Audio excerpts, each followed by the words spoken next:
Buenos días, amados hermanos. El Padre Eterno les continúe bendiciendo a todos y a cada uno de ustedes, a sus familias. Hoy en este inicio de semana estamos aquí una vez más delante de Él, delante del Señor para compartir su palabra, para cada día conocerle, para cada día vivir una vida agradable a Él, una vida conforme a su perfecta y sagrada voluntad, la cual está en su palabra, la cual no es más que la obediencia que a los mandamientos. Y que hoy vamos a continuar con nuestro estudio de los evangelios. Hoy vamos a iniciar ya con el capítulo 1 del Evangelio de Mateo. Ya hicimos un recorrido en lo que fue todo antes, ¿cierto?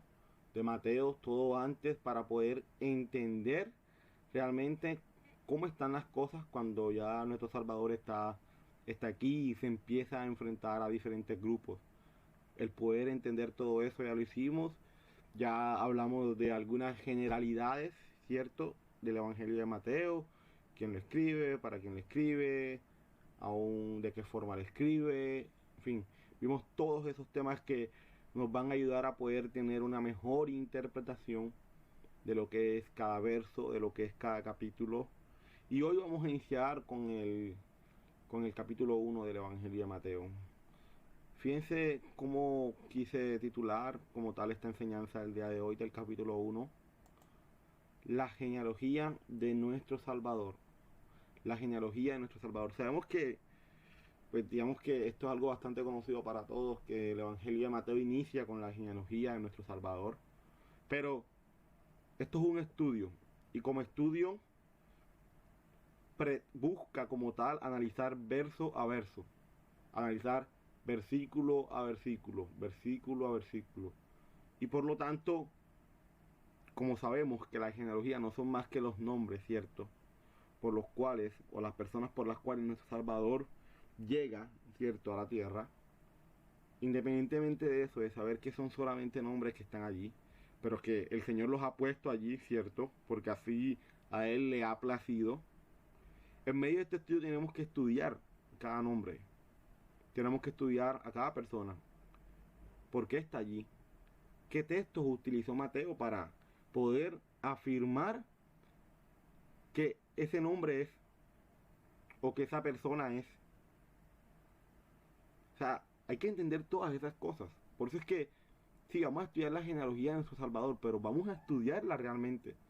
O sea, vamos a estudiarla a tal punto que vamos a entender qué texto toma Mateo para poder defender esa genealogía, para poder darle a mostrar a sus hermanos judíos, porque él también era judío, de que como tal, esa es la genealogía de nuestro Salvador. Para poderles corroborar a ellos de que Jesús, como tal Yeshua, es nuestro Salvador. Entonces es muy importante este estudio. Hoy vamos a ver solamente del versículo 1 al versículo 10. Y vamos a ver que solamente en estos versículos vamos a aprender muchas cosas. Y hay muchas cosas también por aprender. Entonces quiero que me acompañen a través de este estudio que vamos a hacer hoy, de estos primeros 10 versículos. Fíjense, vamos a ver cómo inicia en los primeros versículos. Fíjense, como se los había comentado, vamos a utilizar diferentes versiones. No nos vamos a condicionar a una. Si se dan cuenta, en la parte de arriba, ¿cierto? Tenemos dos versiones griegas. ¿A qué me refiero con dos versiones griegas? Dos versiones que fueron tomadas del griego, ¿cierto? Y traducidas al español. Pero también vamos a tomar dos versiones hebreas. Dos versiones que fueron tomadas del hebreo, ¿cierto? Para traducirlas al español. Entonces, esto nos va a ayudar a poder tener el estudio más enriquecido, con una mejor interpretación. Y por eso quise hacer este paralelismo para que logremos ver las diferencias que hay entre una versión y otra, porque esto es muy importante. Entonces vamos a ver del verso 1 al verso 3 primeramente. Fíjense, como se lo había comentado acá, en la siguiente diapositiva, vamos a ver primeramente el versículo 1. Entonces fíjense, ¿cuál es la metodología? Vamos a tomar versículo 1, preguntas al versículo 1, damos respuesta, ¿cierto? Con la ayuda del Señor. Con la ayuda del Señor, obviamente con todo el derecho a poder estar equivocados en la respuesta o en la apreciación que podemos dar de alguna de ellas, de alguna de las preguntas que nos hagamos. Pues vamos a hacer las preguntas, vamos a dar las respuestas y pasamos al siguiente versículo. Esa va a ser la metodología. Entonces fíjense, versículo 1. Fíjense cómo dice la Reina Valera. Libro de la genealogía de ¿quién? De Jesucristo, hijo de David, hijo de Abraham. Bueno, en la nueva versión internacional dice tabla genealógica, pero realmente en este caso pues el resto no cambia. Pero fíjense cómo ya empieza en el tema hebreo. En el tema hebreo no ponen Jesucristo, ponen Yahshua HaMashiach. Y en la otra versión ponen Yahoshua el Mashiach. Como podemos ver aquí, cierto, aquí el término Ha es él en español. Entonces, ¿qué está diciendo? Esta es la genealogía de Jesús, cierto, lo que nosotros conocemos como Jesús o Jesucristo, el Mesías. Obviamente solamente que en las versiones hebreas pues lo que hacen es mantener el nombre original. Y de hecho, si se dan cuenta, aún en el hebreo existen algunas discrepancias en lo que es el nombre de nuestro Salvador. Porque algunos dicen Yahshua, otros dicen Yahoshua, otros dicen Yeshua, en fin. Pero realmente la diferencia no es mucha. La diferencia no es mucha en comparación con lo que es el español. Entonces fíjense, hijo de David, hijo de Abraham. Abraham. Vamos a ver las preguntas solamente a este versículo 1. Preguntas del verso 1. Primera pregunta, ¿por qué en hebreo es Yahshua HaMashiach y en español es Jesucristo? Vamos a ver cómo ocurre este cambio dentro de la historia. Muy importante. ¿Por qué? Porque a veces yo puedo decir Yeshua y está bien porque lo estoy diciendo en hebreo. A veces puedo decir Jesús y está bien porque quizás es como lo conocemos hoy en día. Pero es muy importante entender la diferencia, entender de dónde nace como tal cada palabra. Porque vamos a ver que al final realmente lo que hoy conocemos como Jesús no tiene nada que ver con lo que en hebreo es Yeshua. No tiene nada que ver Yeshua o Yahshua o Yahoshua. Muchas veces se conoce así. Fíjense, esa es la primera pregunta. Segunda pregunta, ¿por qué el Mesías tenía que ser hijo de David? Fíjense que empieza a ser hijo de David, hijo de Abraham. Vamos a ver por qué el Mesías tenía que ser hijo de David. Y también vamos a ver por qué el Mesías tenía que ser hijo de Abraham. Esto es muy importante, hay que entender esto. Entonces fíjense, nada más en el verso 1 sacamos tres preguntas. Primera, ¿por qué en hebreo es Yahshua HaMashiach y en español es Jesucristo? ¿Por qué el Mesías tenía que ser hijo de David? Y también ¿por qué el Mesías tenía que ser hijo de Abraham? Estas eran las condiciones para que fuese Mesías. Si no, no iba a ser Mesías porque obviamente no se iba a cumplir ¿con qué? Con la profecía que ya estaba. ¿Cierto? Entonces fíjense, a la pregunta número 1, fíjense aquí, vamos a ver lo siguiente. Dando respuesta a la pregunta número 1, que es la que vemos aquí en el centro, vamos a ver que Jesucristo, el que también es conocido en griego como Jesús el Cristo, ¿cierto? Y Yahshua HaMashiach, que también es conocido como Yeshua el Mesías, vamos a ver cómo nace dentro de la historia, ¿cierto? Esta diferencia y cómo se empieza a cambiar el término de nuestro Salvador. Ahora bien, la gran pregunta es, antes de ver cómo se empieza a dar la diferencia, ¿cómo creen ustedes que le llamaban a nuestro Salvador cuando estaba en la tierra? ¿Será que le llamaban Jesús?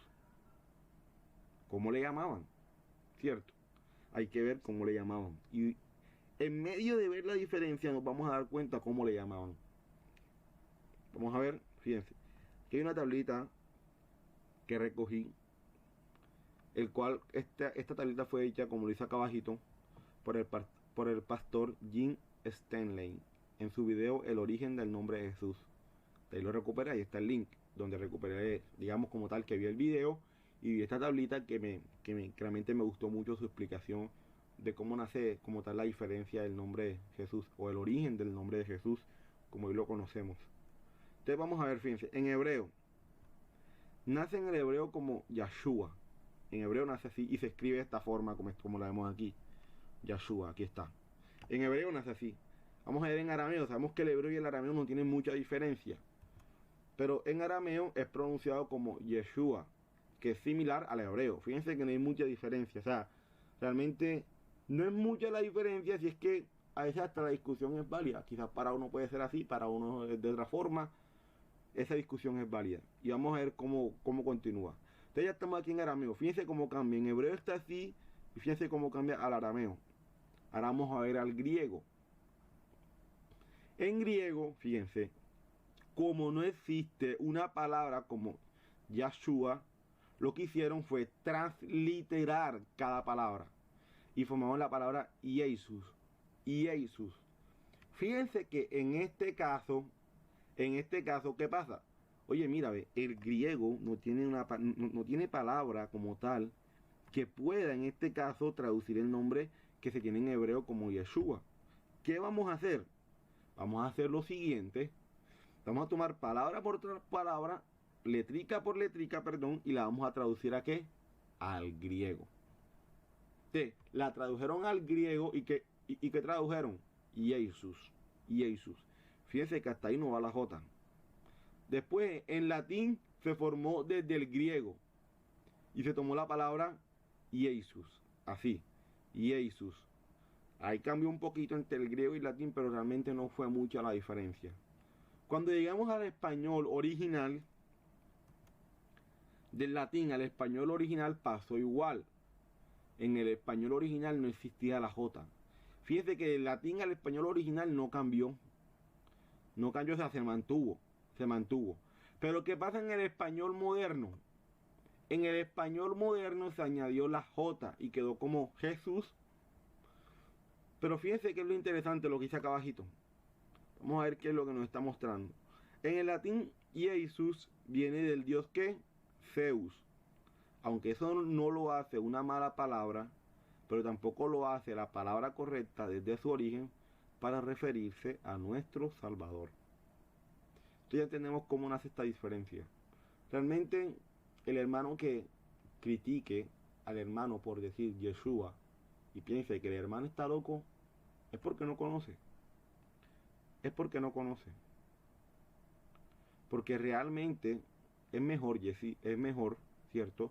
Decir Yeshua, porque es su nombre como tal, o Yahshua, a tener que decir Jesús. Que la palabra Jesús nace de un dios griego, que es el dios Zeus. O sea, su etimología es de allí. O sea, palabras más, palabras menos. Tú vienes y en el tiempo de nuestro Salvador, siglo I, tú estás allí y le dices Jesús y él no te va a entender. Ni mucho menos si le llamas a lo lejos, va a voltear a verte. ¿Por qué? Porque realmente así no se llama. O hablando humanamente. Humanamente hablando, pues no va a poder entenderte.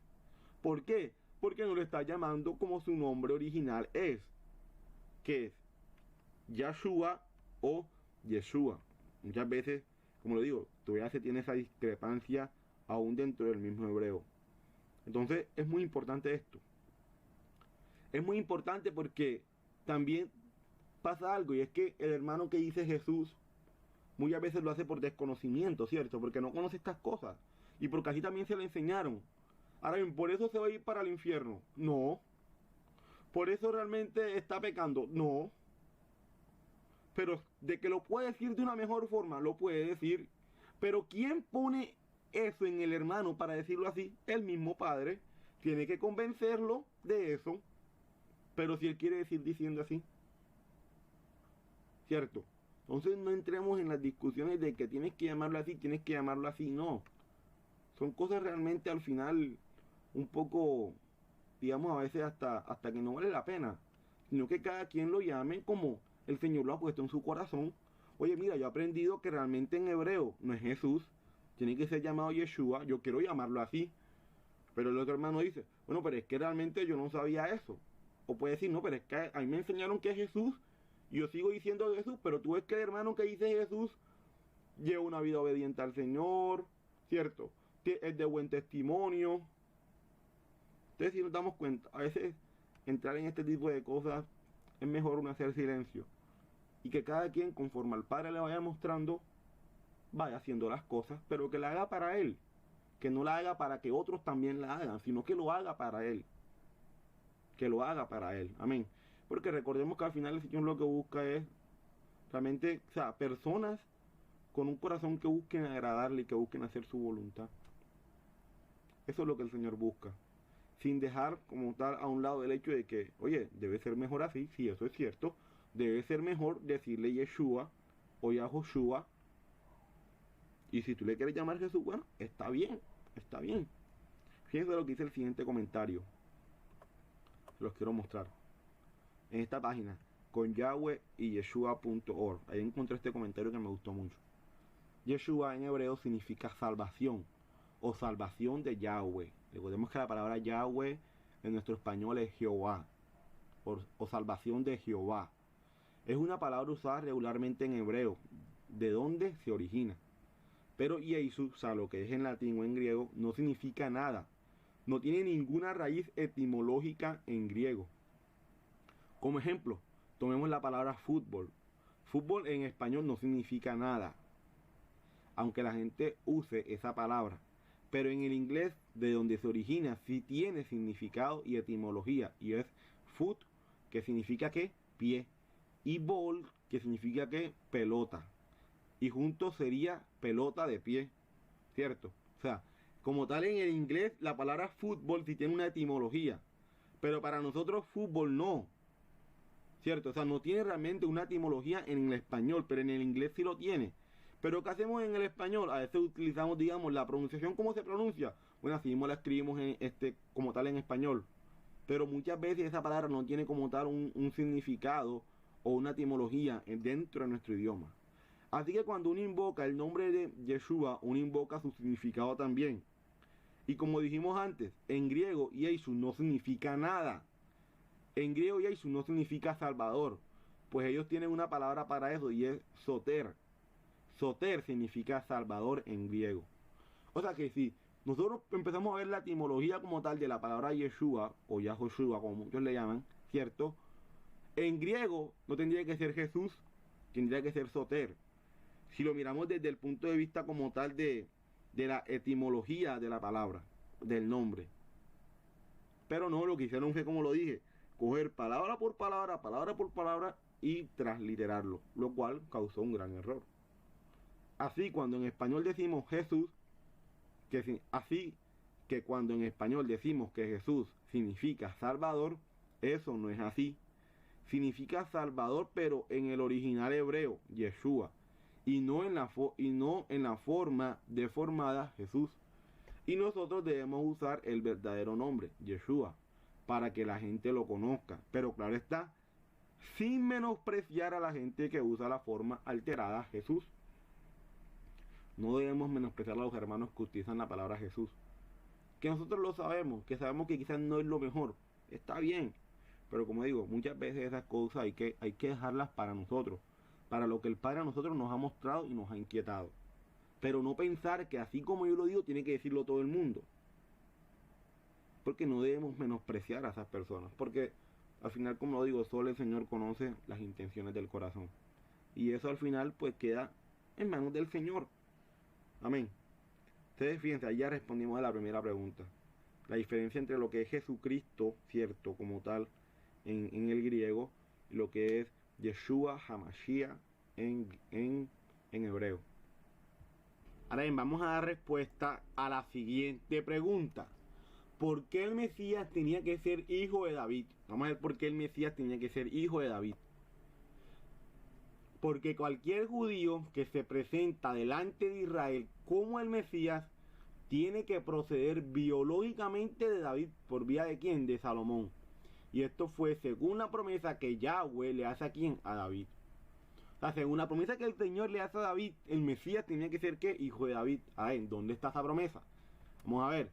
Segundo libro de Samuel, capítulo 7, verso 12, dice: cuando se cumplan tus días y reposes con tus padres, yo levantaré después de ti a un descendiente tuyo. Fíjense. El Señor le dice a David que va a levantar después de él a un descendiente de él, uno de tus propias entrañas, y afirmaré su reinado. Él edificará una casa para mi nombre, y yo estableceré su trono real, ¿para qué? Para siempre. En un sentido histórico, literal, esto es una referencia ¿a quién? A Salomón, ciertamente así es. Pero en un sentido profético, que a veces en hebreo es conocido como un sentido drash, hace una referencia ¿a quién? Al Mesías, quien sería llamado por esta misma causa, como el Mesías, hijo de quién? De David. Claro, porque ya entendemos que el Mesías tenía que ser hijo de David según la promesa que el Señor mismo lo hace a David en el segundo libro de Samuel, capítulo 7, verso 12. Ahora vamos a ver por qué el Mesías tenía que ser hijo de Abraham.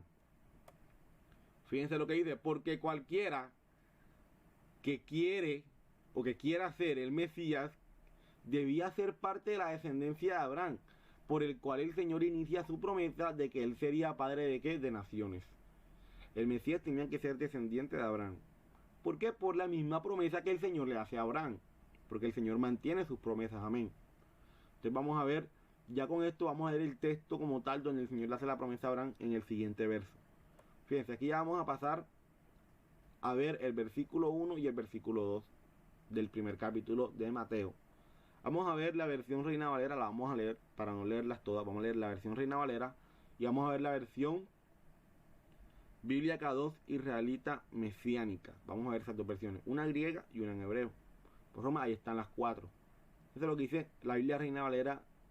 Dice, Abraham engendró ¿a quién? A Isaac, Isaac a Jacob, y Jacob a Judá y a sus hermanos. Judá engendró a Tamar, a Fares y a Zara, Fares a Esrón y Esrón a Arán. Biblia K2 israelita mesiánica, fíjense lo que dice. Abraham fue el padre de Isaac, Isaac fue el padre de Jacob, fue el padre de Yahuda y sus hermanos. Fíjense que en la versión hebrea, en ambas, como logran ver, se mantienen los nombres en hebreo, o sea, no los transliteran, los mantienen igual. Yahuda fue el padre de Pérez y Seraf. Su madre fue ¿cuál? Tamar. Pérez fue el padre de Esrón y Esrón fue el padre de Rand. Vamos a ver cuáles son las preguntas que le vamos a hacer a estos dos versos. Preguntas. Primera, ¿en qué textos bíblicos Mateo fundamenta cada nombre puesto en la genealogía de nuestro Salvador? O sea, vamos a ver qué textos toma Mateo, ¿cierto?, para fundamentar de que esos nombres son, de que son esas personas. Y obviamente también para que sus hermanos, ¿cierto?, judíos también le creyeran, porque él tampoco va a inventar cualquier cosa. Entonces vamos a ver qué textos toma para decir que Abraham engendró a Isaac, para decir que Isaac engendró a Jacob, y así sucesivamente. O sea, vamos a ver eso con cada nombre. Y fíjense, la siguiente pregunta, ¿por qué el Mesías tendría que venir de la tribu de Judá? ¿Por qué razón? Eso es muy importante saberlo. Fíjense lo que dice la siguiente diapositiva. Vamos a ver. Abraham engendró a Isaac, Isaac a Jacob, y Jacob a Judá y a sus hermanos. Voy a empezar por Abraham, fíjense. Abraham, Génesis 12 del 1 al 3. Mateo está tomando un texto de Génesis, ¿cierto?, para fundamentar su genealogía. Fíjense lo que dice Génesis 12 del 1 al 3. Yahweh le dijo a Abraham, esto es una versión hebrea, sal de tu tierra natal y de la casa de tu padre, a la tierra que yo te mostraré. Haré de ti una nación que es grande, y te bendeciré y engrandeceré tu nombre, y serás una bendición. Bendeciré a los que te bendigan y degradaré al que te maldiga. Y todas las familias de la tierra se bendecirán por medio de ¿quién? De ti. ¿Cierto? Entonces, tomando este texto, nos damos cuenta de que el Mesías como tal tenía que ser de la descendencia ¿de quién?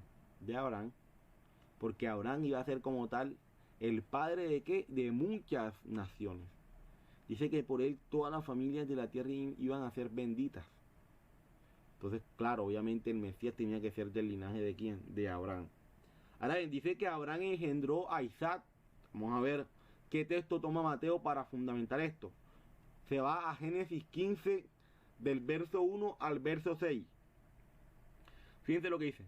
En la misma versión como tal hebrea, dice, algún tiempo después vino la palabra de Yahweh, o sea, de Jehová, a Abraham en una visión. Dijo, no temas, Abraham, yo soy un escudo para ti. Tu recompensa será muy grande. Pero Abraham dijo, soberano Yahweh, soberano Señor, soberano Jehová, como se pueda traducir ahí el nombre. ¿Qué podrás darme, viendo que voy a morir sin hijos? Y el que está a cargo de mi casa es Eliezer el Damasec, que en este caso sabemos que es el Damasceno, como se traduce como tal en el español. Abraham agregó, ya que tú no me has dado linaje, o sea, ya tú no me has dado hijos, Señor, mi mayordomo será mi heredero. Eso era lo que Abraham pensaba. Verso 4. Vino a él la palabra de Jehová, de Yahweh, en respuesta. ese no será tu heredero. Nadie más que tu propio hijo será tu heredero. Lo llevó afuera y le dijo, mira al cielo y cuenta las estrellas, si puedes contarlas. Y añadió, así será tu linaje. Y porque puso su confianza en quién, en Yahweh, él se le contó por qué, por justicia. Porque, o sea, ¿qué quiere decir esto cuando Abraham puso su confianza en Yahweh? Simplemente que él creyó, y al creer, ¿qué hace? Obedeció. O sea, él obedece lo que el Señor le está diciendo. Sí, Señor, así es. Yo pongo mi confianza en ti. Yo pongo mi confianza en ti, en que tú lo vas a hacer así. ¿Y qué hace? Obedece, sale de su tierra y sale de su parentela. Obedece, está accionando. Es lo mismo. La confianza en Dios, en Yahweh, tiene que ver con qué? Tiene que ver con la obediencia. Si yo obedezco, yo estoy confiando. Si yo no obedezco, yo no estoy confiando. Ahora, en obedecer, ¿qué? Sus mandamientos. Dice, y se le contó por qué, por justicia. Amén. Se le contó por justicia porque obedeció, porque confió en el Señor. Entonces vemos que de aquí como tal ya se empieza a hablar de quién, de Isaac. Y sabemos que después Abraham tuvo quién, tuvo a Isaac. O sea, pero ¿nace de dónde? De la misma promesa del Señor. Dice que de Isaac a Jacob, vamos a ver a Jacob, se va a Génesis 25. Mateo está haciendo un recorrido por toda la escritura. Abraham engendró a Isaac, ¿cierto?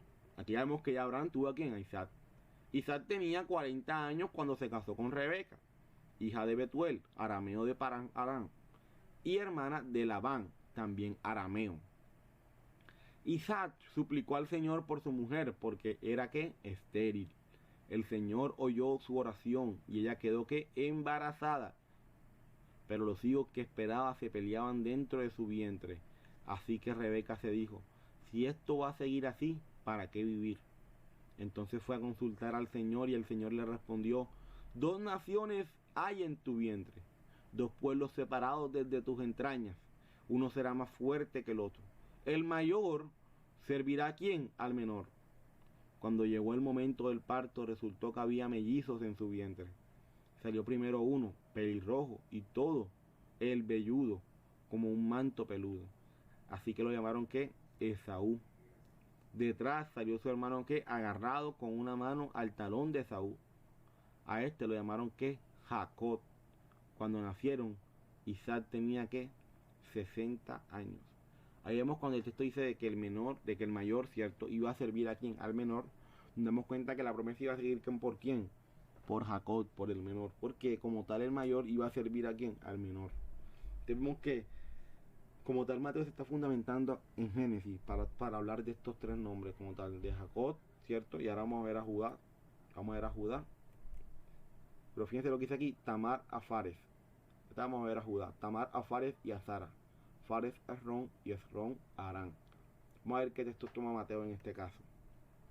Génesis 38. Tamar era la nuera de quién? De Judá. Y de ahí salieron a quién? Fares y Sara. De ahí salieron. Ahora bien, ¿por qué el Mesías tenía que venir por la tribu de Judá? ¿Por qué el Mesías tendría que venir por la tribu de Judá? Porque dice que de Judá. ¿De la tribu de qué? De Judá. Entonces esa es la gran pregunta, ¿por qué el Mesías tenía que ser de la tribu de Judá? Y fíjense, solamente este texto requiere una explicación muy grande. Fíjense lo que dice Génesis 49 del 10 al 11. Tú ya Judá, o sea, tú Judá. ¿Qué dice? Aquí empieza la promesa, la profecía. Tus hermanos te qué? Te alabarán. O sea, las 12, o sea, el resto de las tribus iban a alabar a Judá. Tu mano estará en la nuca de tus enemigos. Los hijos de tu padre se postrarán ante ti. Ya Judá, Judá en este caso como tal, como le conocemos, es un cachorro de león. De la casa, hijo mío, has vivido. Él acecha, se agazapa como un león, como el rey de las bestias. ¿Quién se atreve a despertarlo? El cetro, cierto, no se apartará de Yahudá, ni la vara de gobernante de entre sus pies, hasta que venga Silo, y el homenaje de los pueblos será suyo. Él amará su asno a una villa, el burrito de su asna a una villa selecta. Lava sus ropas en vino, su manto en sangre que de uvas. Vamos a ver este texto, porque este texto no hay que dejarlo pasar así solamente tan literal. Hay que saber interpretarlo para poder entender muy bien esto. Entonces fíjense, vamos a ver aquí primeramente.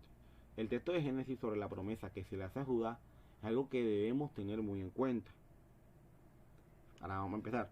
A la tribu de José, ¿cierto? Recordemos que como tal, a quienes se le dan las mejores promesas de los dos hijos de Jacob, que recordemos que a Jacob se le cambia el nombre a quién, a Israel, o sea, los 12 hijos, las 12 tribus de Israel, como tal, terminan quedando con dos jefes, José y Judá. ¿Por qué?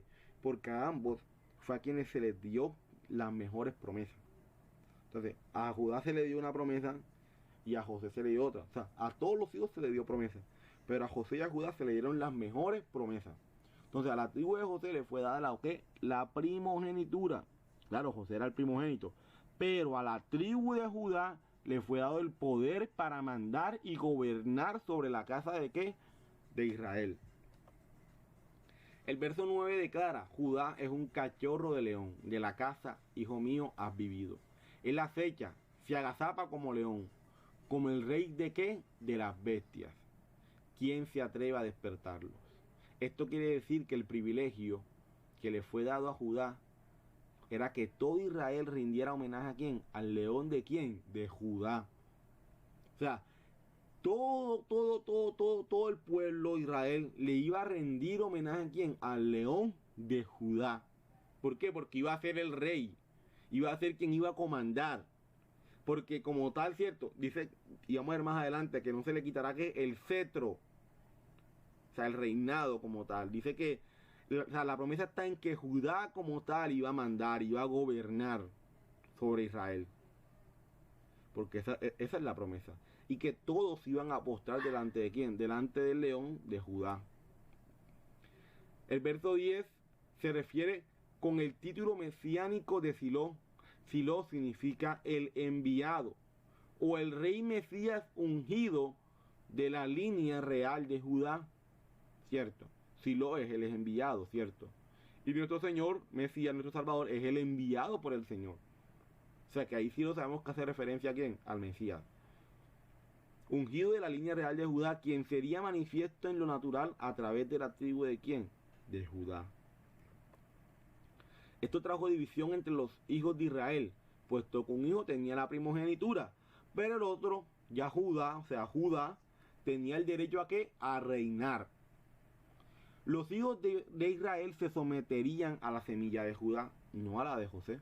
Claro, cierto, porque ¿por quién nace nuestro Salvador? ¿Por la semilla de quién? De Judá. Sin embargo, la semilla de José, ¿cierto? Que también es conocida como la semilla de Efraín, llegaría a ser la plenitud de quién? De los gentiles. Entonces, fíjense, por la semilla de Judá, por Judá iba a venir ¿quién? Nuestro Salvador, ¿cierto? Así fue. Pero por José, ¿por qué a José se le llama Efraín? Recordemos los hijos de José, ¿cómo se llaman? Manasés y ¿quién? Y Efraín. ¿Y a quién se le da la promesa que se le fue dada a José? O sea, la misma promesa que se le dio a José, ¿a quién se le dio de sus dos hijos?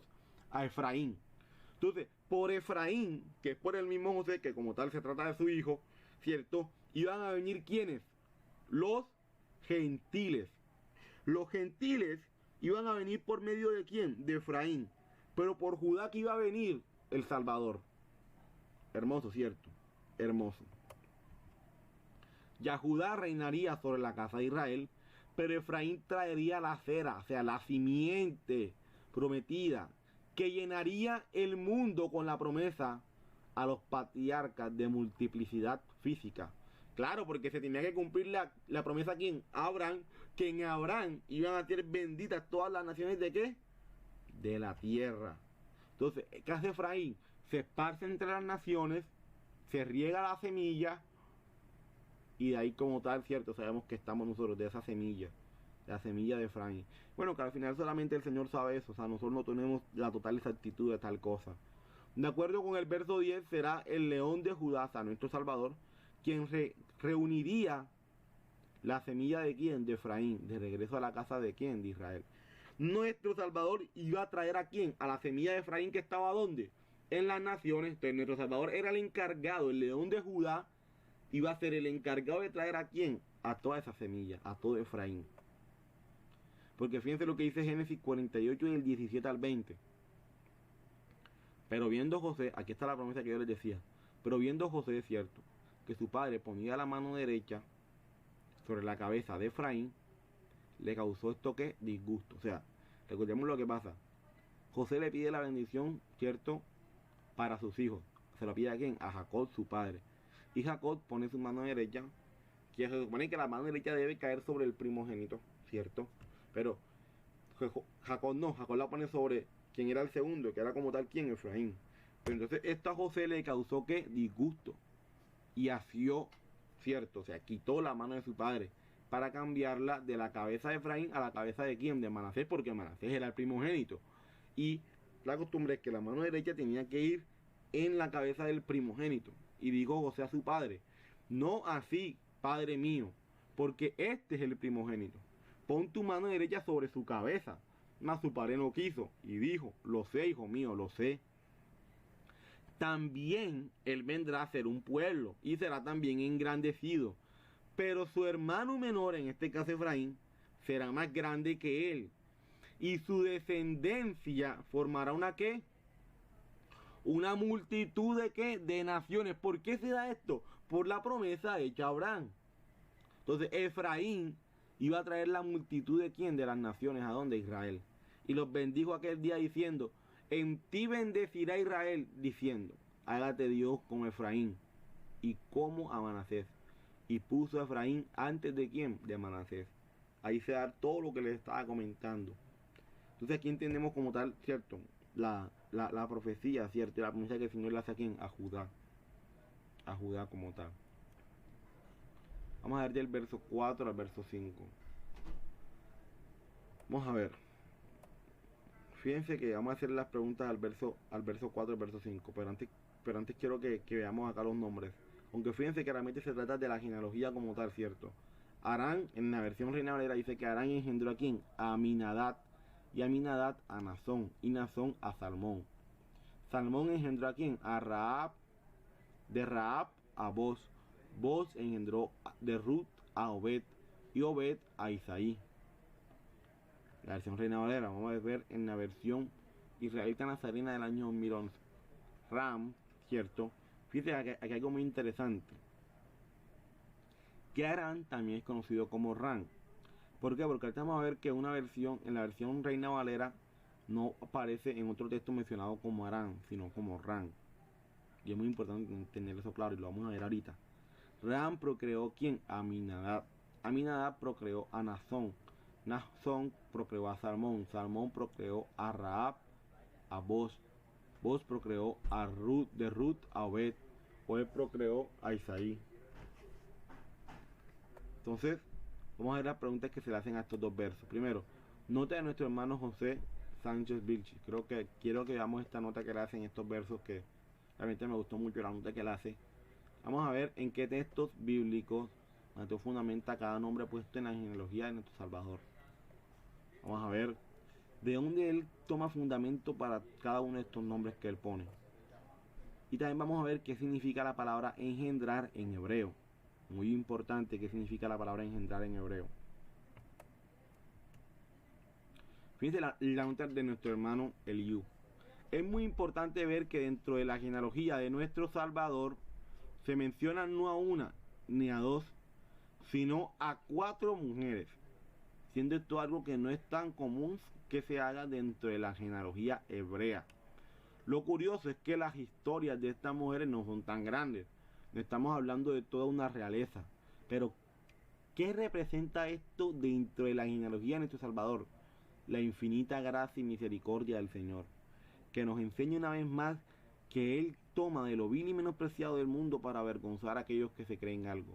Y eso mismo ha pasado con nosotros, siendo nosotros los pecadores, apartados del Señor a causa de nuestro pecado. El Señor nos ha traído ahora a ser parte de su pueblo, para gloria y honra de su santo nombre. Ojo, con esto no se quiere decir obviamente que la mujer es de lo vil y menospreciado de este mundo, porque muchas veces se puede pensar así. Lo que más bien se quiere decir es que en ese momento a la mujer no se tenía tan en cuenta, ¿cierto? Y más que todo en el tema de la genealogía, porque si nos damos cuenta la mayoría son hombres, o sea, y el que haya mujeres pues no es algo común. Entonces el Señor, de lo que para ese momento no era tan valorado, el Señor lo toma, ¿cierto?, para que hagan parte de la genealogía de nada más y nada menos que nuestro Salvador. Aquí nos damos cuenta una vez más que no depende de nadie en esta vida. O sea, no depende de nuestra fuerza, no depende de lo que hagamos, sino de la infinita misericordia del Señor para con nosotros. Amén. Y sí que tenerlo en cuenta, mis hermanos, que nunca se nos olvide por nada de este mundo, por muchas cosas que vivamos, por muchas cosas que tengamos, que realmente si hoy estamos aquí es gracias a Él, es a su infinita gracia y su infinita misericordia, porque nosotros no somos nadie. Y lo que hoy somos es gracias a Él, es gracias a Él. Amén. Fíjense, ¿dónde como tal Mateo sustenta toda esta genealogía? Arán engendró a Aminadab, Aminadab a Nazón, y Nazón a Salmón. Salmón engendró a Rahab, de Rahab a Boz, Boz engendró de Ruth a Obed, y Obed a Isaí. Vamos a ver, fíjense. Fíjense como se los decía. Aquí estamos hablando de quién, de la genealogía que se utiliza, ¿cierto? Pero vamos a ver que en ahí mismo cuando empieza no se utiliza Arán, sino que se utiliza que Ran. Pero vamos a ver que en hebreo, en el texto hebreo sí se utiliza que Ran. O sea, en vez de decir Arán, dicen Ran. Entonces a veces se piensa que no es el mismo nombre, pero sí es la misma persona como tal. Solo que en griego se escribe de una forma y en hebreo se escribe de otra. Entonces en este caso Arán, ¿cierto?, engendró a quién, a Aminadab. Y Aminadab engendró a Nazón, príncipe de los hijos de Judá. Nazón engendró a Salmón, y Salmón engendró a Boz. Boz engendró a Obed, y Obed engendró a Isaí. Fíjense que esto que estamos viendo aquí, ¿de dónde lo toma Mateo? De primer libro de Crónicas, capítulo 2, versículo del 10 al 12. Si nos damos cuenta, el fundamento que toma Mateo. Fíjense aquí, en el caso de Rahab, vivió el resto de su vida entre el pueblo de Israel, y se casó con Salmón, príncipe de quién, de Judá, siendo su hijo quién, Boz, esposo de Ruth y bisabuelo de David, lo que puso a Rahab la ramera por su fe en Dios, según la escritura, y como prueba de que Dios, sea Yahweh, no hace acepción de personas, en la línea ascendente del Salvador. Eso lo tomé de un comentario de esa página web, La Prensa. Fíjense lo que dice y lo que habla como tal de Ruth. Vamos a ver a Ruth, porque fíjense que después cuando aquí en el primer libro de Crónicas llega hasta dónde, hasta Isaí, pero damos cuenta que en este caso se salta como tal a Ruth, ¿cierto? O sea, como tal no se está mencionando en el primer libro de Crónicas. Entonces vamos a ver acá a Ruth, lo que pasa con Ruth. En el libro de Ruth vamos a ver, capítulo 1, dice: aconteció en los días que gobernaban los jueces que hubo hambre en la tierra, y un varón de Belén de Judá fue a morar en los campos de ¿dónde? De Moab, él y su mujer y 2 hijos suyos. El nombre de aquel varón era como Elimelech, y el de su mujer ¿cuál era? Noemi, y los nombres de sus hijos eran Malón y Kelión, efrateos de Belén de Judá. Llegaron pues a los campos de Moab y se quedaron allí. Y Noemí dijo: he aquí tu cuñada se ha vuelto a su pueblo y a sus dioses. Vuélvete tú tras ella. Pero ¿qué dijo Ruth? Impresionante la respuesta de Ruth, ¿cierto? Porque aquí, si nos damos cuenta, cogimos el verso 2 y llegamos hasta el verso ¿qué? Hasta el verso 15. Aquí nos damos cuenta de que cogimos el verso 2 y llegamos hasta el verso 15. Pero fíjense, era para ver la respuesta como tal de Ruth, ¿cierto? Porque, ¿qué le dice Noemí? Oye, mira, tu cuñada como tal ya se fue. O sea, se fue tras los otros dioses, porque no te vas tú también. Pero fíjense lo que Ruth le dice. Pero Ruth le respondió: no me ruegues que te deje y me aparte de ti, porque a donde quiera que tú fueres, iré yo, y donde quieras que viviré. Tu pueblo será que mi pueblo, y tu Dios mi Dios. Amén. Donde tú murieres, moriré yo, y allí seré sepultada. Así me haga Jehová, y aún me añada, que solo la muerte hará separación entre nosotras dos.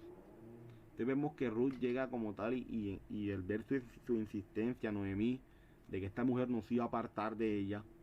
Vamos a ver lo que pasa. Capítulo 2.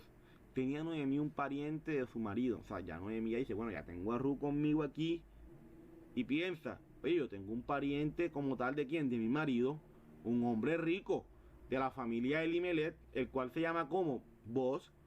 Y Ruth la moabita dijo a Noemí: te ruego que me dejes ir al campo y recogeré espigas en pos de aquel a cuyos ojos hallaré gracia. O sea, Ruth estaba convencida. Y ella le respondió: ve, hija mía. Fue pues, y llegando, espigó en el campo en pos de los segadores. Y aconteció que aquella parte del campo era de Boz, el cual era la familia de Elimelech. Y aquí que Boz vino de Belén y dijo a los segadores: Jehová sea con vosotros. Y ellos respondieron: Jehová te bendiga. Y Boz dijo a su criado, el mayordomo de los segadores: ¿de quién es esta joven? Y el criado mayordomo de los segadores respondió y dijo: es la joven moabita que volvió con Noemí de los campos de Moab. Fíjense que aquí saltamos del verso 6 al verso 10. Ella entonces, bajando su rostro, se inclinó a tierra y le dijo: ¿por qué he hallado gracia en tus ojos para que me reconozcas, siendo yo que extranjera? Fíjense que Ruth era que era extranjera, pero ella llega a ser parte del pueblo de quién, del Señor. ¿Y qué dice la palabra del Señor acerca del extranjero? Dice que la misma ley será para el natural y para el quién, para el extranjero. O sea, para Ruth, que era una gentil porque era de Moab, y recordemos que la palabra gentil viene de alguien pagano, ¿cierto? Ruth, que era de Moab, era como tal extranjera, pero ella llegó a ser parte del pueblo del Señor. Y al llegar a ser parte de la misma ley iba a ser tanto para ella como para, obviamente, también para el natural. O sea, no iba a cambiar en nada. Ahora bien, ¿por qué Boz se casa con Ruth? Vamos a ver por qué se casa. Ruth capítulo 3 dice: y ahora, aunque es cierto que yo soy pariente cercano, eso se le está diciendo Boz a quién, a Ruth. Con todo eso hay pariente más cercano que yo. Pasa aquí la noche, y cuando sea de día, si él te redimiere bien, redímate. Mas si él no te quisiere redimir, yo te redimiré, vive Jehová. Descansa pues hasta la mañana. Fíjense lo que dice el capítulo 4 del versículo 9. Y aquí ya saltamos hasta el capítulo 4. Y Boz dijo a los ancianos y a todo el pueblo. O sea, después de que ninguno iba a redimir a quien, a Ruth, de sus parientes más cercanos, ¿qué dice Boz? Boz dijo a los ancianos y a todo el pueblo: vosotros sois testigos hoy de que he adquirido de mano de Noemí todo lo que fue de Elimelech y todo lo que fue de Kelión y de Malón, y que también tomo por mi mujer a quien, a la moabita, a Ruth la moabita. Aquí la palabra mujer en hebreo en sí tiene palabras para hacer referencia a la mujer, cierto, como tal, casada, con la cual tú te casas, y a la mujer a la cual tú redimes, que es el caso de Boz. Y esta diferencia hay que tenerla clara para un texto más adelante, que la vamos a ver en los siguientes versículos del capítulo 1, ¿oyeron? Pero quiero que lo tengan en cuenta aquí, que la palabra aquí mujer, que ustedes ven aquí, no es la misma palabra que se utiliza para la mujer cuando tú te casas con ella. Cuando tú te casas, en este caso no para redimirla, sino porque la amas y te vas a casar con ella. En este caso, Boz se casa como tal y toma a Ruth como su mujer porque la va a redimir como tal. Pero, o sea, las dos palabras son diferentes, en hebreo son diferentes. Entonces dice lo que dice: mujer de Malón, para restaurar el nombre del difunto sobre su heredad, para que el nombre del muerto no se borre de entre sus hermanos y de la puerta de su lugar. Vosotros sois testigos hoy. Y en Ruth capítulo 4 del 20 al 22, ¿qué dice? Fíjense lo que dice en Ruth. Ya se vuelve a repetir, cierto, la misma como tal que hayamos visto como tal en el libro de Crónicas. Aminadab engendró a Nazón, y Nazón engendró a Salmón. Salmón engendró a Boz, cierto. Y Boz, cierto, junto con Ruth, ¿qué hace? Engendran a Obed. Obed engendró a Isaí. E Isaí engendró ¿a quién? A David. A David como tal. Entonces fíjense, vamos a ver aquí en estos versos, en lo que es la palabra engendrar. La palabra engendrar, vamos a ver. Fíjense que en griego es la palabra como tal genao. Genao. Que significa que engendró, nacido, engendrado, para engendrar, para dar a luz. Y en hebreo es la palabra yalat. Yalat, que significa engendró, parió, nacieron, soportar joven, para engendrar, médicamente, para actuar como partera, para mostrar linaje. Linaje. En este caso, en los textos que estamos viendo, ¿cierto? De Mateo, algunos pueden decir, no, mira, te estoy diciendo la palabra genao. No, mira, te estoy diciendo la palabra yalat. Puede que sí, puede que no, porque recordemos que existe como tal la discrepancia en saber cuál texto como tal utilizó, o más bien, de qué forma como tal Mateo quiso escribir como tal su libro, como tal, del Evangelio. Si fue en griego primero o fue en hebreo. Entonces sabemos que en hebreo, tanto en hebreo como en griego, la palabra engendrar no es la misma. Ahora bien, sigamos viendo, fíjense. Dios también dice que engendró a Israel como pueblo. O sea, la palabra engendrar también no solamente tiene que ver con el hecho de que una mujer dé a luz, como para nosotros es así. También tiene que ver cuando el Señor dice que el Señor engendró a su pueblo Israel. Ezequiel desarrolla el mismo tema alegóricamente cuando denomina a Samaria y a Jerusalén las hijas de Dios, las hijas que Dios engendró, a Loja y a Olivá. La Septuaginta, que es la versión griega, traduce Yalat con términos que expresan dar que, dar a luz, que puede ser Tinkeit o engendrar, que es genao, que era lo que es la palabra que está aquí, que es la que más se conoce, genao, en griego. O sea, la Septuaginta que hace, coge la palabra Yalat en hebreo y la traduce a qué, a genao, como tal. La traduce a genao. Fíjense lo que dice Deuteronomio 32:18, que es el texto que está acá arriba. Dice, desertaste de la roca que te engendró, olvidaste al Dios que te dio vida. Fíjense que el término aquí engendró se utiliza para esto. O sea, en pocas palabras el Señor le está diciendo, mira, tú quitaste, desechaste de tu vida, ¿cierto? Al Dios que te dio la vida, al Dios que te engendró. Eso es lo que el Señor le está diciendo. Y fíjense, y ahí utiliza la palabra que, Yalat. Utiliza la palabra Yalat en hebreo. En Ezequiel, la mayor se llamaba Ajolá o Aolá y la menor Aolibá. Me uní a ellas y me dieron hijos e hijas. Aolá representa a Samaria y su hermana Aolibá a Jerusalén. Fíjense que aquí también se utiliza la palabra que Yalat como tal. Pero fíjense, vamos a ver esto acá. En un sentido hebreo, en general también, es cuando alguien como tal lleva a otros a un estilo de vida. Si uno enseña la ley al hijo de su prójimo, la escritura lo considera igual que si lo hubiera engendrado. O sea, cuando uno se dedica a enseñar a alguien la palabra del Señor, la palabra, y lo va instruyendo, dentro del hebreo como tal, tú puedes considerar que tú has engendrado a esa persona. Yo te he engendrado. Si se dan cuenta la forma en la cual Pablo se dirige a Timoteo. Se dirige de esa forma como que mi hijo, ¿cierto? Claro, porque para Pablo, Timoteo, ¿cierto? Que es su discípulo como tal, ha sido un hombre el cual él ha engendrado. ¿Por qué? Porque él ha sido quien le ha enseñado como tal a él la palabra del Señor, ¿cierto? Entonces, fíjense como dice acá, en Filemón 1:10, te ruego por mi hijo Onésimo, a quien engendré en mis prisiones.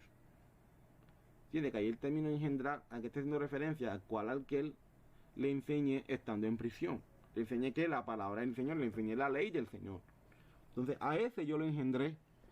O sea que el término va mucho más allá como tal. Por eso quería mostrarle el significado. Porque es que el significado en hebreo o sea, es más profundo. O sea, no solamente es que tú engendres del hecho de la mujer de tener un hijo, no. Va mucho más allá. Y fíjense lo que dice el texto en la primera carta a los Corintios, capítulo 4, verso 15. Porque aunque tenga 10.000 profesores en relación con el Mashiach, o sea, con el Mesías, no tienen muchos padres. Pues en relación con el Mashiach, Yahoshua, o sea, en relación con el Mesías, Jesús, fui yo quien se hizo padre de ustedes por medio de las buenas noticias. ¿Se dan cuenta? Allí como tal, Pablo, ¿qué está haciendo? Se está mostrando a la iglesia como tal, en Corintios, o a la región de Corintios, como que, como ese padre que los engendró, que les enseñó. Y eso es lo que quiere decir ese término en hebreo, Yalat, también. Tiene que ver también cuando tú le enseñas a alguien la palabra y lo conduces a ese estilo de vida que al Padre le agrada, tú has engendrado a esa persona. Tú has engendrado a esa persona, amén. Por eso es que nosotros, ¿cierto? A quienes el Padre ha puesto, a esas personas a las cuales el Padre ha puesto en nuestra vida para enseñarnos la palabra, debemos honrarlos, debemos vivir vidas agradecidas y honrando a esas personas que el Señor ha puesto allí. porque son como unos padres para nosotros, nos han engendrado. Pero engendrado en qué? En la fe, nos han engendrado en la obediencia a la palabra del Señor, amén. Y eso es bonito, ser agradecido, eso es lo más hermoso. Fíjense, ahora vamos a ver los versos del 6 al 10. Recuerden que les comentaba que íbamos a ver del verso hasta el verso 10. Preguntas del verso del 6 al 10. ¿En qué textos bíblicos Mateo fundamenta cada nombre puesto en la genealogía de nuestro Salvador? Porque fíjense, del verso del 6 al 10 vamos a ver puro nombre. Puro nombre, fíjense. Isaí engendró al rey David, el rey David engendró a Salomón, del cual fue la mujer Urías. Después sigue con Salomón, que Salomón engendró a Roboán, y Roboán engendró a Abías, y Abías a Asa. Después dice que Asa engendró a Josafat, y Josafat a Jorán, y Jorán a Usías. Después dice, Usías engendró a Jotán, y Jotán a Acaz, y Acaz a Ezequías. Y Ezequías engendró a Manasés, Manasés a Amón, y Amón a Josías. Entonces vamos a ver ahora en estos versos, como tal, cuáles son los textos que Mateo está usando. Porque es que, como lo decía, o sea, Mateo no va a utilizar cosas a la loca. O sea, él no puso eso allí porque él se lo inventó, porque le gustaron los nombres. No, él lo puso porque eso ya estaba escrito. Eso ya estaba escrito. Entonces, él lo usa para dar fundamento a que Yeshua, Jesús, es el Mesías. Entonces, vamos a ver qué textos utiliza. Fíjense. Vamos a ver qué texto utiliza para decir que Isaí engendró a David y que el rey David engendró a Salomón, el cual fue la mujer de Urías. Isaí y David. Ruth 4:22. Obed, el padre de quién? De Isaí. E Isaí, el padre de quién? De David. Bien, ahí vemos que, como tal, Mateo se tuvo que ir a Ruth, capítulo 4, versículo 22, para decir eso. Lo que dijo después acá en el capítulo 1. De Salomón, se va a segundo libro de Samuel, capítulo 12, verso 24, y dice: luego David fue a consolar a su esposa y se unió a quién, a ella. Betsabé le dio un hijo, al que David llamó como Salomón. El Señor amó al niño. Y ahí vemos eso, ¿cierto? Vimos el primero. Fíjense, el segundo grupito, vamos a verlo. Salomón engendró a quién, a Roboán. Gente que yo recuerdo que Roboán fue de los reyes más detestables dentro del pueblo del Señor. Hizo tantas cosas horribles. Pero fíjense que Roboán llega a ser hijo de quién, de Salomón. Y Roboán engendró a quién, a Abías. Y Abías a Asa. Y Asa engendró a quién, a Josafat. Entonces, vamos a ver. Empezamos con Roboán. Fíjense que Mateo se va al primer libro de Reyes, capítulo 14, verso del 21 al 22. En Judá, ¿quién reinaba? Roboán, ¿cierto? Que era hijo de quién? De Salomón, hijo de Salomón. Tenía 41 años cuando comenzó a reinar y reinó durante 17 años en Jerusalén, la ciudad que el Señor escogió entre todas las ciudades de las tribus de Israel como residencia de su nombre. La madre de Roboán se llamaba como Naamá y era que amonita, pero los hechos de Roboán fueron malos a los ojos del Señor y le irritaron más que todos los pecados que cometieron sus antepasados. Porque como lo dije, Roboán no fue un buen rey para el pueblo del Señor. No fue para nada. O sea, para nada fue un buen rey. Para nada. Pero vamos a ver, ustedes ya tenemos que aquí vemos que Mateo se va al primer libro de Reyes para poder decir que, como tal, Salomón engendró a quién? A Roboán. Ahora vamos a hablar de Abías. Fíjense que aquí hay algo muy interesante. Abías, en hebreo, es Abiyán, que significa mi padre es Yahweh. O sea, mi padre es Jehová. Fue el cuarto rey de la casa de David y el segundo del reino de Judá. Era hijo de quién? De Roboán, como lo estamos viendo, y Macá, y reinó entre el 1915 a 1911, según William Albright. Fíjate lo que dice segundo libro de Crónicas, capítulo 11, versículo del 21 al 22, dice: pero Roboán amó a quién? A Macá, hija de Absalón, sobre todas sus mujeres y concubinas, porque tomó 18 mujeres. Fíjense lo que hizo Roboán. Tomó 18 mujeres y 60 concubinas, y engendró 28 hijos y 60 hijas. Y puso Roboán a quién? A Abías, cierto, hijo de Macá, por jefe, y príncipe de sus hermanos, porque quería que hacerle rey. O sea, digamos que Abías era el consentido de Roboam, ¿cierto? Y lo pone como rey delante de todo el pueblo y delante pues también de sus hermanos. A Asa, fíjense lo que dice en segundo libro de Crónicas, capítulo 14, verso 1. Durmió Abías, ¿cierto? Y Abías murió con sus padres y fue sepultado en la ciudad de David, y reinó en su lugar su hijo, ¿quién? Asa, en cuyos días tuvo sosiego el país por 10 años. Y ahora vamos a ver a Josafat, que dice que Asa engendró a quién? A Josafat. Fíjense que se va al segundo libro de Crónicas, capítulo 16. Fíjense que todo lo que están viendo aquí mayormente está en Crónica, en el libro de Crónicas. Fíjense lo que dice. Mas he aquí los hechos de Asa, primeros y postreros, están escritos en el libro de los reyes de Judá y de Israel. Reinó en su lugar Josafat su hijo, el cual se hizo fuerte contra Israel. Fíjense lo que dice acá de Asa, engendró a Josafat, y Josafat a Jorán, y Jorán a Usías, y Usías engendró a Jotán, Jotán a Acaz, y Acaz a Ezequías. Segundo libro de Crónicas, capítulo 21, verso 1 dice: durmió Josafat con sus padres, y lo sepultaron con sus padres en la ciudad de David, y reinó en su lugar, ¿quién? Jorán, su hijo. Fíjense que se va hasta el segundo libro de Crónicas, capítulo 21. Ahora vamos a ver a quién. A Usías, ¿cierto?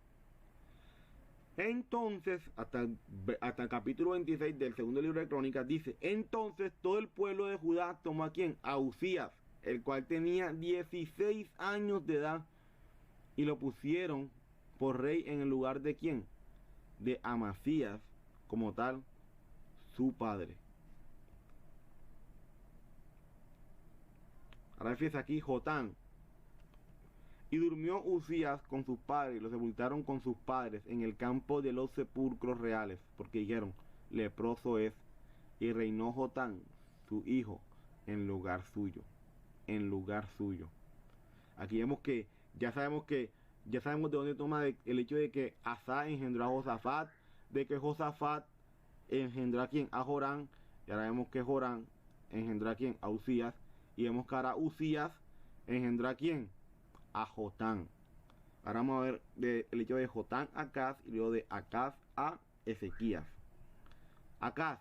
Y durmió Jotán, cierto, en este caso, con sus padres, y lo sepultaron en la ciudad de David, y reinó en su lugar Acaz su hijo. De 20 años era Acaz cuando comenzó a reinar. Y 16 años reinó en Jerusalén, mas no hizo lo recto ante los ojos de Jehová, como David su padre. Como David su padre. Fíjense que aunque realmente el padre de Acaz, ¿quién fue? Jotán, se habla de que David su padre. ¿Por qué? Porque venía de la descendencia o del linaje de quién, de David como tal. Fíjense, dicen que Acaz a Ezequías. Ezequías, fíjense lo que dice. Y durmió Acaz con su padre, y lo sepultaron en la ciudad de Jerusalén. Pero no lo metieron en los sepulcros de los reyes de Israel. Y reinó en su lugar Ezequías, su hijo. Comenzó a reinar Ezequías siendo de 25 años, y reinó 29 años en Jerusalén. El nombre de su madre fue ¿quién? Abías. ¿Hijo de quién? De Zacarías. E hizo lo recto ante los ojos de Jehová, conforme a todas las cosas que había hecho David, su padre. Ahora vamos a ver a Manasés, que es lo que se menciona en el siguiente grupo. Los demás hechos de Ezequías y sus misericordias, he aquí, todas están escritos en la profecía del profeta Isaías, hijo de Amós, en el libro de los reyes de Judá y de Israel. Y durmió Ezequías con sus padres, y lo sepultaron en el lugar más prominente de los sepulcros de los hijos de David, honrándole en su muerte todo Judá y todo Jerusalén. Y reinó en su lugar ¿quién? Manasés, su hijo. Vamos a ver aquí, fíjense. Ezequías engendró ¿a quién? A Manasés, como lo vimos, ¿cierto? Ahora Manasés a Amón, y Amón ¿a quién? A Josías. A Josías. Te fíjense aquí. De 22 años era ¿quién? Era Amón, cuando comenzó a reinar. Y 2 años reinó ¿en dónde? En Jerusalén. e hizo lo malo ante los ojos de Jehová, como había hecho Manasés, quien su padre, porque ofreció sacrificios y sirvió a todos los ídolos que su padre Manasés había hecho. Pero nunca se humilló delante de Jehová como se humilló Manasés su padre. Antes bien aumentó el pecado, y conspiraron contra él sus siervos y lo mataron en su casa. Mas el pueblo de la tierra mató a todos los que habían conspirado contra el rey Amón. Y el pueblo de la tierra puso por rey en su lugar a Josías su hijo. Ahora me era Josías. Porque dice como tal, aquí fíjense lo que habla de Josías en el segundo libro de Crónicas, capítulo 34. De 8 años era Josías cuando comenzó a reinar. Y 31 años reinó en donde, en Jerusalén. Este hizo lo recto ante los ojos de Jehová y anduvo en los caminos de David su padre, sin apartarse a la derecha y a izquierda. Algunos hicieron lo correcto delante del Señor, otros no. Todo iba también conforme a la voluntad del Padre Eterno. Ahora bien, mis hermanos, fíjense, aquí ya terminamos, porque aquí empezamos lo que es el verso 11 y el verso 17. Pero fíjense que si nos damos cuenta, hemos hecho un recorrido hermoso también, porque hemos visto de dónde nace como tal cada nombre, o más bien qué texto como tal usa Mateo, ¿cierto?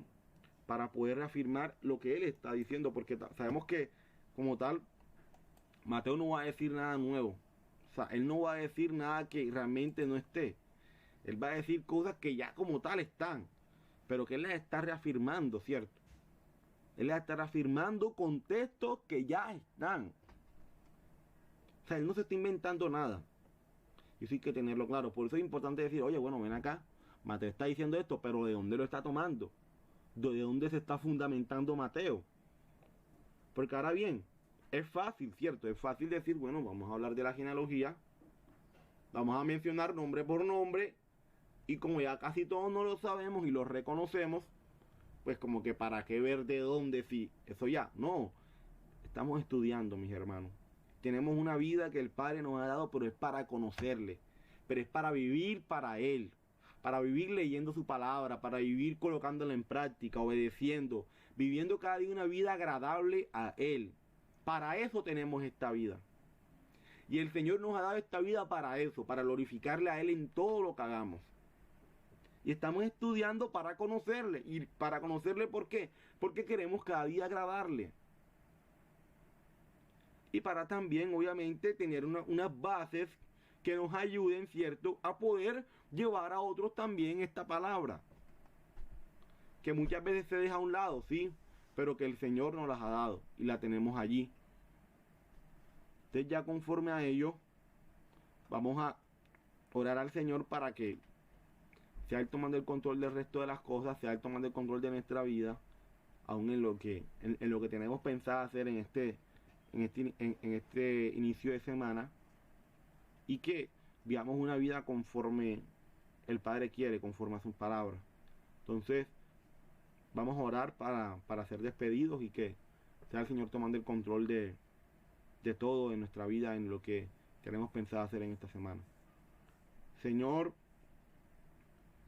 en esta mañana te damos gracias, Padre, porque nos permites acercarnos delante de ti, darte a ti la gloria, Señor, la honra, darte a ti, Señor, la adoración y la exaltación.